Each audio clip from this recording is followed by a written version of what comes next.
bu ñu daal di yëkkati li nga xamante ne moom mooy seen kàddu ci fànn boobule xalifa général kul murit di Serigne Mountakha Bassirou Mbacké moom itam daal dina àddu foofee fa Touba jàpp ne nag manifestation yu ñuy waajal niki ëllëg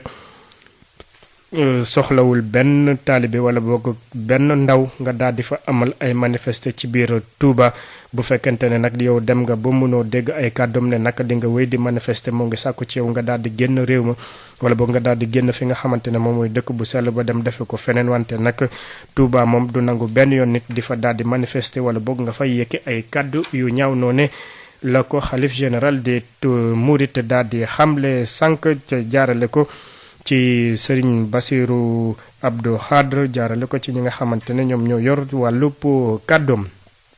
ci fànn boobee la ñuy des dem ba ca Ndar imam ak ulema yu nekk foofee itam daal di nañu yëkk ay kàddu niki tey ji sàkku ci njiitu réew mi mu daal di wax ak askan wi fexe itam jàmm ak dal dellu si ci biir réew mi ginnaaw bu ñu janogu ay taskatu xibaar yi nag ñoo ngi sàkku ci mboole seen sénégalais yi fu waay mun a nekk ak foo mun a bokk nga daal di ànd ak dal fexe itam jiital la nga xamante ne moom moo jëm ci wàllub intérêt réew mi laata nga defi leneen Ndar Yves Tendeng. fexe ba jàmm ak daal dellusiwaat fii ci Ndar rawatina fépp ci biir réew mi daanaka loolee bëgg-bëgg ñi nga xamee ni ñooy imaam ak ulema yu Ndar ñi nga xamee ni ñoo ngi woote jàmm ak daal jamono ji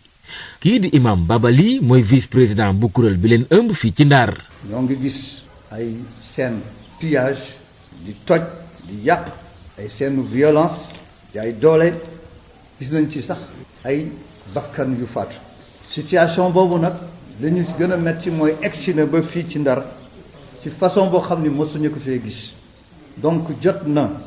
sëkk pour ñi nga xam ni ñooy dalal nit ñi bu lu mel ni amee ñu jóg et yëkkati seen kàddu fàttaliwaat kenn ku nekk jikko yu rafet yi nga xam ni ñoom ñoo sos suñu société bii. li ni mel sax moo waral ñuy ñaax autorité yu mim réew rawatina kii di njiitu réew mi ngir ñu déglu askan wi te wax ak ñoom. ñu gën a déglu seen njaboot muy peuple bi gën a jàngat xew-xew yi te jële ci ay leçons di ñaan président mi nga xam ni mooy njiite réew mi mu jël yëkkati kàddu wax ak waa réew mi ci waxin woo xam ni dana dalal xel yi ba ñëpp dellu siwaat na mu meloon. muy jàmm ak dal bu nga xamee ni daanaka askan wi ci seen wàllu bopp am nañ ci taxawaay. dëgg-dëgg nañu jëfandikoo seen droit manifester. suñu amee lu leen naqari mën nañ ko wane waaye nañ ko teg ci yoon mu dëppoo ak li nga xam ni moom la réew mi laaj te bu mu am benn violence bu mu am benn yàq bu mu am itam dara lu mel noonu. yile imaam ak ulema yu Ndar dajaloo ci teewaayu seeni njiit di Mamadou Mouhamed Sakho daanaka fa teew ñu ñaanal ñi nga xamee ni ñoo ñàkk seeni bakkan ci manifestation yi te dellu di masawu askan nga xamee ni loru nañ ci ki doon jokkoo ak yéen fii ci Saint-Louis Yves Tendeng Sud FM. Yves Tendeng ginnaaw woote jàmm yooyu nag déngoon ci wéet kilifa diine yi ndaxte nag conseil di ordre des avocats bu Sénégal ñoom itam daal dinañ ci àddu gis ne nag ñoom itam fi mu ne ni bokk nañ ci ñi nga xamante ne ñoom ñoo gën a loru te la ca gën a yéeme nag gis nañu nag dañuy song lii la di palais de justice yi dem sax bay xupp yenn avocats yi ak yenn ña nga xamante ne dañuy yëngu ci wàllu justice la ca mujj ñenn ñi ñu daal di song seen kër taal leen ñoom nag jàpp nañ ne ñoo ngi sàkku ci mboole seen sénégalais yi ñu daal di ànd ak dal fexe fonk la nga xamante ne moom mooy institution république bi rawatina lu jëm ci wàllub yoon ci loolee itam gis nañ ne nag la ci lépp war dinañ ko def kilifa yi nga xamante ne comme niñ ko waxee kilifa diine yi kilifa caada ñuy yëngu ci wàllub société civile ak ña nga xamante ne seen yoon newul ci mbirum politique képp ku nekk mu daal di fexe fa nga taxawee fexe itam jàmm dellu si fi nga xamante ne moom mooy réew mi ndaxte nag gis nañ ne ci jamonoy mbas mile loole am nañ leneen lu ñu gën a tal lu dul nekk fii di dàkkante ak itam di yéeg ak i wàcc noonu la ko ordre conseil ordre avocat yi daal di xamle ñoom itam ñoo ngi fësal seen jàppale ak seen taxawaay ci seen ñoon ñi nga xamante ne ñi le daal di nañ dal seen kaw ñi le ñu daal di leen agressé ñi le ñu daal di leen a yàqal conseil bi nag moo ngi xupp di dànkaafu ñi nga xamante ne nag gis nañ ne saa suñu jógee rek daal di ŋàññ li leen di yëngu ci wàllub yoon nee na loolu dootuñ ko nangu benn yoon te nag dinañ def seen matukaay yi ci war ndaxte nag kenn du leen jàng la nga xamante ne moom mooy seen liggéey te xam nañ lañ cay taxaw kon nekkuñ ne niki tey ji la ñuy door di àtte ci mbirum yoon kon nag képp ku nekk fa nga nekk rek na nga ko daal di jàpp bàyyi keneen mu nekk ci li mu nekk ndaxte nag da ko daal di jàng ba xam ana lan moo ci war conseil ordre avocat itam moo ngi sàkku ci ñi nga xamante ne ñooy ngeen baal ma seen ñooñu avocat yi ñoom itam kenn ku nekk mu daal di fexe rek la nga xamante ne moom la ko liggéeyam sant mu daal di ko defee noonu lu ko mooy ñoom ñëpp dinañ dakkal la nga xamante ne moom mooy seen liggéey noonu la ko conseil ordre des avocats daal di fësale ci benn bataaxal ba nga xamante ne jot na ko yéggee ñeneen ñu daal di yëkkati ay kaddu itam bokk na ci gendarmerie nationale ci kaddu yi ñu daal di yëkk gis nañ ne ñoom itam seen caserne yi ak yëtt seen makkaan yi saa su ne ay nit dañuy jóg di dal seen kaw dal ci yàq seen jumtukaay ba ca mujj bañ nekk foofee ca jaww be yàq seen i bâtiment ak seen oto yooyu nag gis nañ ne nag buñ ko defee ñoom ci seen wàllu bopp la ñuy daal di faagaagal ndaxte nag lépp lu jëm ci wàllu pour kaaraange ak niñ ca war a mën a taxawee dootuñ ko mëne ndaxte nag li ñu waroon a jëfandikoo askan wi ñoom ñoo ko yàq te askan woowee gendarmerie dafa jóg ngir rek daal di leen aar la nga xamante ne moom mooy seen moomeel ak seen kaaraange kon bu fekkante ne ñooñu ñooy jóg di dal ci seen kaw dootuñu doon la nga xamante ne dinañ ko mën ba tax rek tax na li la di haut commandant de la gendarmerie nationale daal di fexe ñëpp daal di ànd ak dal fexe itam jiital intérêt réew mi bàyyi par parloo ak ya nga xamante ne moom mooy jëf ju ñaaw gi ñuy def jëmale ko ci ñoom rawatina ci yeneen diiwaan yu ñu daal di nekk ci biir réew mi looloo tax ñu daal di sàkku commandant du caserne yi jox leen ay digal ne nañ jël seen matukaay yi war ngir rek daal di fexe aar la nga xamante ne moom mooy seen makkaan yooyu ak jumtukaay ya nga xamante ne ñoom ñoo ca daal di nekk ñeneen ñu daal di yëkkati ay kàddu itam bokk na ci langue politique bi Ligue démocratique moom itam daal dina ñaawlu taal ak yëngu-yëngal yi ñu daal di nemmeeku ci réew mi ba tax rek mooy daal di sàkku ci ñëpp ak fu ñu mënta féete ñu daal di ànd ak dal fexe itam gouvernement bu Sénégal mu fexe andi jàmm ci biir réew mi politique yi itam ñoom ci seen wàllu bopp ñu daal di fexe ba la nga xamante ne moom moo daal di soxal askan wi ñu gën cee taxaw Ligue démocratique nag moo ngi rafetlu bu baax a baax taxawaay gi nga xamante ne waaye takku der yi daal nañ ko am ci événement yi daal di mujj yi ci noonu itam CEDEAO jàpp na ne nag comme ni ki ëllëg am na ñuy waaj ne dañuy génn fi nga xamante ne moom mooy ci réew mi daal di ñaxtu moo ngi sàkku ci mboole seem askan wi fépp fu ñu mën a bokk ñu daal di ànd ak dal xool itam nees la ñu def ba daal di fexe jàmm ak naataange dellu siwaat ci réew mi loolee buñ ko defee moom mooy doon li gën ci ñëpp noonu la ko CEDEAO daal di xamle. ñu àddu ba léegi ci mbiru coowal Ousmane Sonko boobee nga xam ne pënd bi wëreegul foofee ca Tiwaawan aar li ñu bokk ak itam waa PDS la ñuy sàkku bokk na ci gune yi nga xamante ne dañ ko daal di tegub loxo ci ñaxtu yu amoon niki fan yële ñu génn ñu daal di ko bàyyee nu mu gën a gaawee niki tey ji ñoom itam daal dinañ woo tekk dal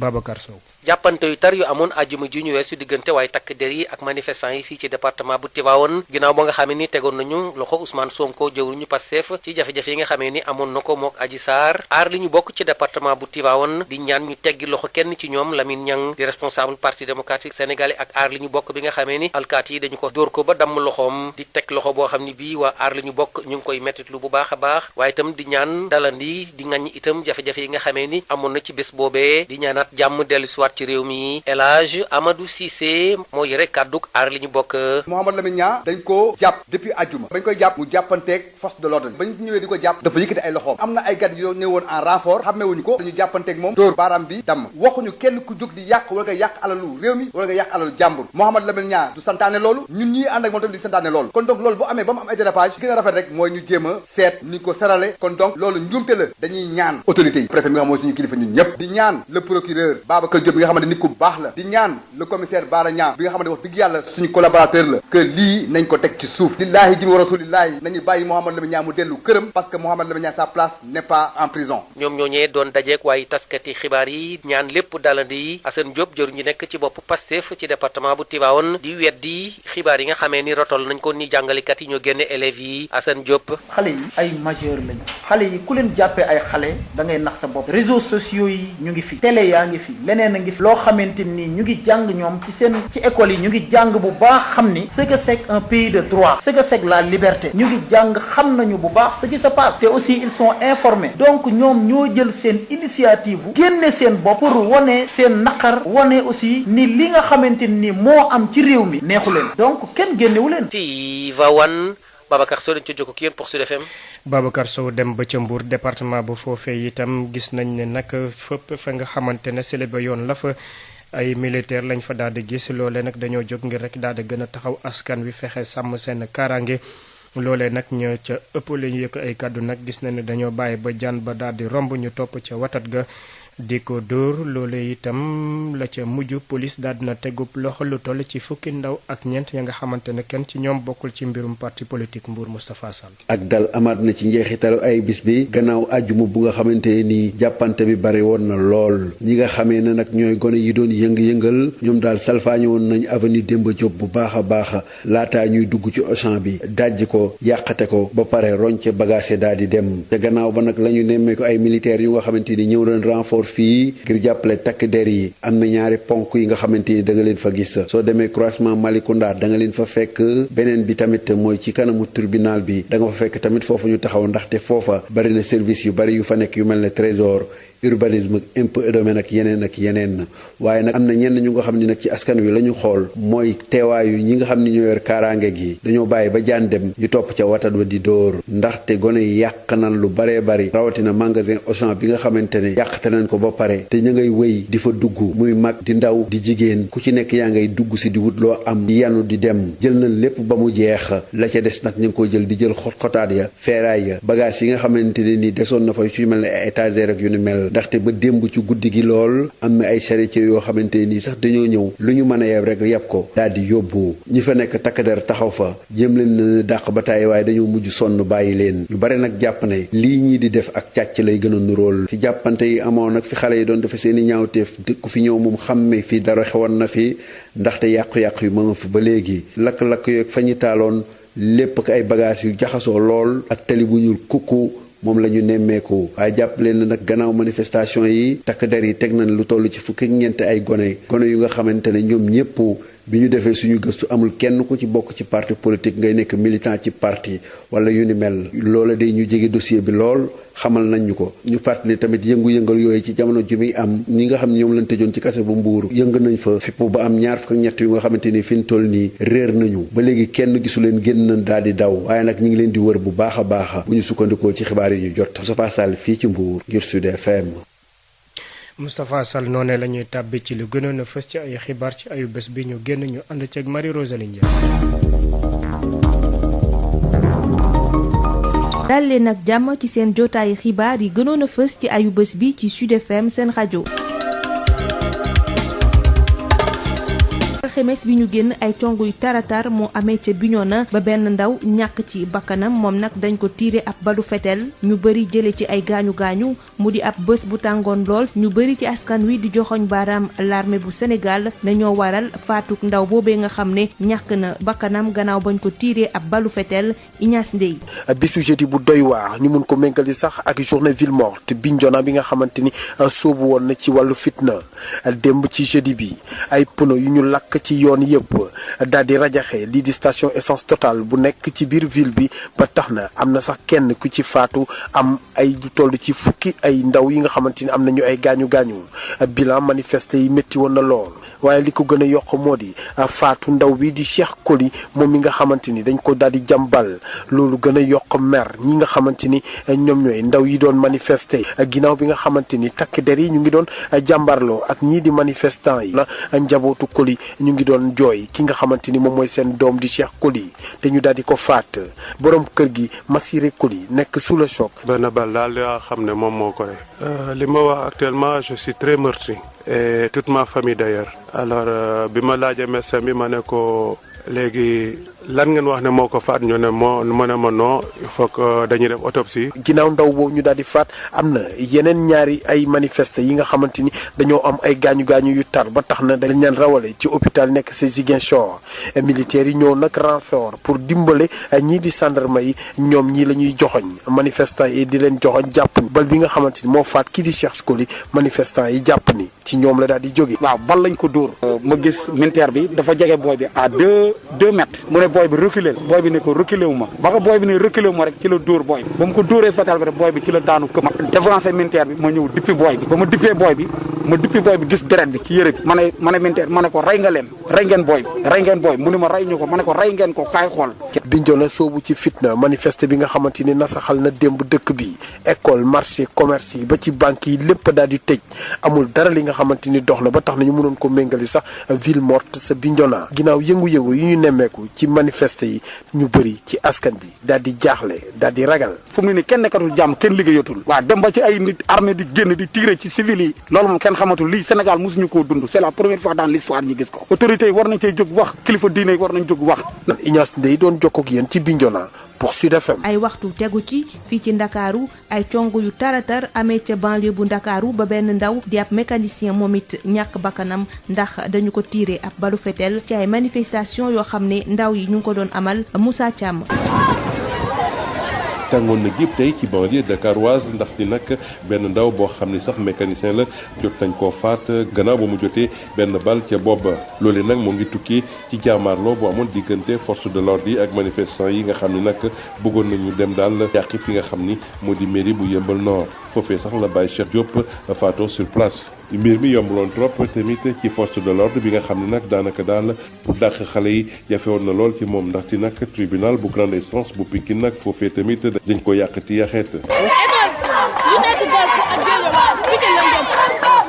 boutique Auchan bu Pikine tamit foofee ni ki mel la ay ndaw daal di dugg daal di koy daj yi daal di sàcc lépp loo xam ne rek ay bagage la ci biir dañ fa tour lu mel ne meew xam soo mooy glissé nag pour moo lëkkate rek wala damay génn rek. même sax grenade lacrymogène yi nga xam ni police Pikine ak bu gën a ray soxna ko fa taxul ndaw yi di continuer di def ni ki mel.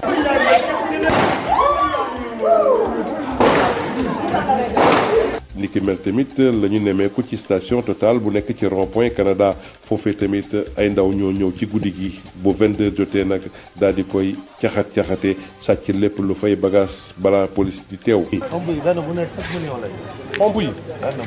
ñaata pompe la. foofee personnel bi ci njaaxare la ñu mujj nekk. xoolal bu du wër génne nañ ko bu yàgg génne nañ ko gisoo gaz bi yóbbu nañ ko bu yàgg. jël na bu yàgg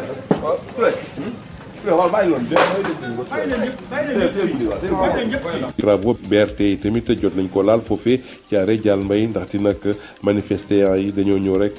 daal di yàq lépp luy seng protection yu doon ëmb liggéey boobee dañoo bëggoon dem ci hôtel de ville de Guédiawaye ba waaye nag foofee la takk der yi daal di leen kojee nag xale yi daal di nag jàdd dem ci deux voies Sam Notaire yi nag foofee tamit yàq fa benn bus Dakar dem dikk ba mu yàqu yaxeet El Hadj Moussa Thiam moo leen joti xibaar yi fii ci banlieue dakaroise pour rajo Sud FM. bilan bi mujj yokku ca Mbour ay nit ñu tëjoon kaso daal di rëcc la ko waral ab manifestation bu am àjjuma ci ngoon moo yóbbee ay ndaw ñu daal di daaneel benn mur boo xam ne moo waroon kaso ga ba tax nag ñu wàññi ci fukk ak juróom yoo xam ne dañoo rëcc ci ay prisonniers am ñett yoo xam ne daal dinañ leen jàppaat ñu lim ci juróomi nit yu am ay gaañu-gaañu te mu am ci ñoom ñaar ñoo xam ne ab balu fetel moo leen gaañ mu doon nag ay manifestation yoo xam ne ñu ngi door àllarba gannaaw ba ñu yóbbee leader bu parti Pastef ca section de recherche bu Colobane placé ko en garde à vue di ko toppee lu ñu duppee trouble à l'ordre public ak bokk ci manifestation boo xam ne kenn autorisé wu ko ay avocat am jàpp ne li tax ñu teg ko loxo yenwul maana dañu ko rek bëgg a tuumaal ngir mu bañ a jongante ngir toog ci bopp réew mi ci atum 2024 maître Bamba Cissé. waaw gis nañ ko section de recherche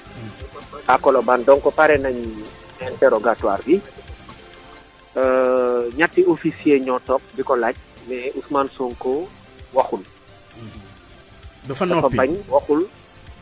waxul bañ ko laajee sax ne ko noo tudd ak foo juddoo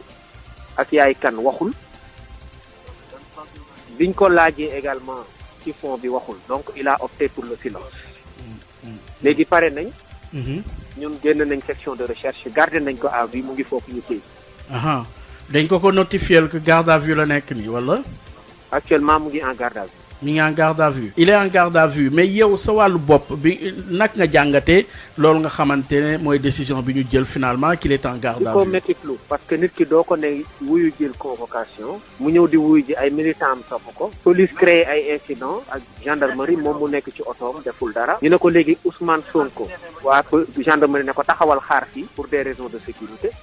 mu taxaw xaar ñu ñuy dem seeti juge d'instruction bi ne ko kat suñu client dafa tardé parce que dañ ko téye fenêtre Mermoz mu ne ñu mën ngeen dem jëli ko ñun ñu ànd ñun ñëpp avocats yi man Demba Ciré Bathily ak maître Etienne Dione dem fekki Khoureychi Ba sur place ak Ousmane Sonko ñu proposé gendarmerie ne leen comme léegi yoon bi dégagé na te libre na nañ jël Ousmane Sonko ñun avocats yi ñu yóbbu ko mu répondre à la convocation ñu ne ñu d'accord ñuy génn di dugg suñu oto ñu woo ko ne ko kaay mu ñëw ñu ne ko dañ lay jàpp pour leneen ñu ne ko loo leen koy jàppee ñu ne da nga troubler ordre public bi benn ba pare tamit da nga participer yow Ousmane Sonko à une manifestation interdite noonu lañ ko jëlee taxañ ko yóbbu ko section de recherche garder ko à vue donc Ousmane Sonko face à cette situation mu ne moom du wax. alors léegi garde à vue bi dafa am temps bu muy durer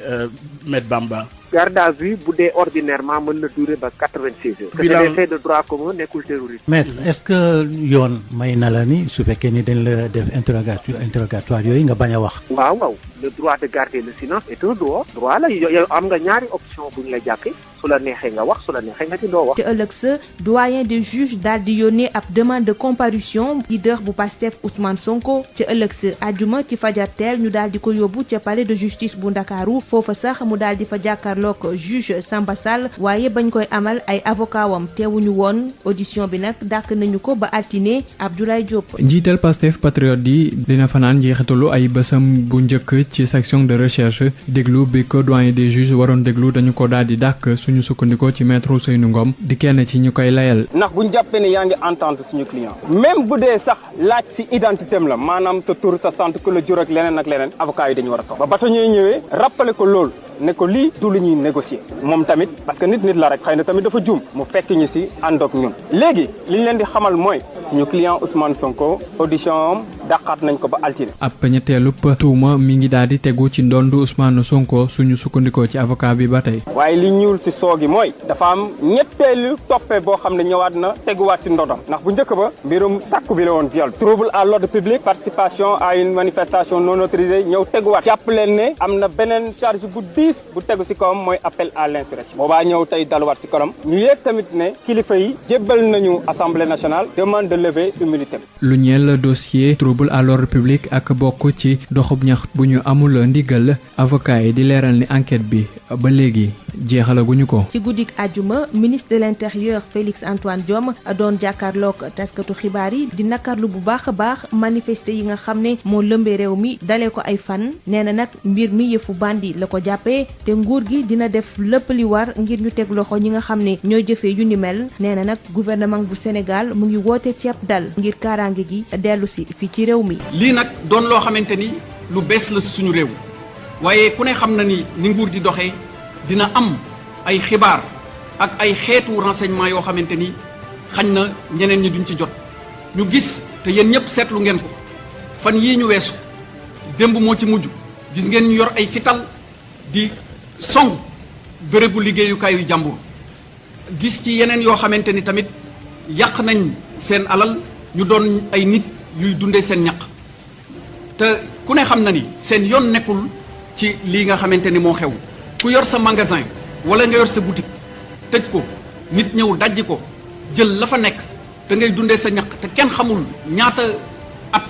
ak ñaata weer nga dajale ngir yegg foofu am na tooñ bu rëy boo xamante ni tooñ nañ la ko ba loolu waral na gouvernement bi mi ngi ñaawlu lii nga xamante ni dal na ñooñu di leen masawu te wax leen ni réew moom saa su ne même bu fekkente ni am na xew-xew bu ñu xaarul woon ci ñenn ñi du tee taxawaay bi nga xamante ni am na ci yëpp dinañ ko taxaw ba mu mat sëkk. mbokk déglukat yi yile xibaar gënoon a fës ci ayu bés bi ci Sud FM seen rajo ma leen di jaajëfal dig leen daje dibeer bi di ñëw.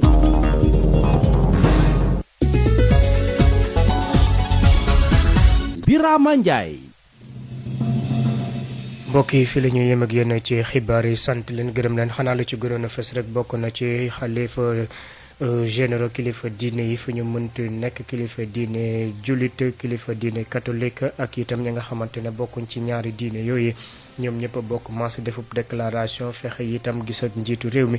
ngir rek mu daal di àddu ci coow li nga xamante ne tàbb na ci penc bi ba ñu bëri di ci loru noonu itam njiitu réew mi daal di leen xam ne dina ci àddu ci fan yi ñu jëm daal di nañ sàkku itam ci mboole si askan wi képp ku nekk mu daal di ànd ak dal fexe moytu lépp lu jëm ci fitna ndaxte fitna du yem ci bopp borom loolee boole nañ ci yeneen xeetu xibaar ak woote yi nga xamante ne bàyyi ko na fu ne ci fànn boobule jeexale ko ci lu gënoon a fës ci ayu xibaar ci ayu bés bi ànd ceeg Marie Rosalie Ndiaye loole moo daal di ndar képp xibaar yi bu 22h Aïssatou Gueye ba ñëw génn ci xibaar yi ci atal ci français lay doon gërëm bu baax Pape Abdoulaye Dieng mi feetoon ci xarala gi ñu leen di ñaanal panaanu bu jàmm.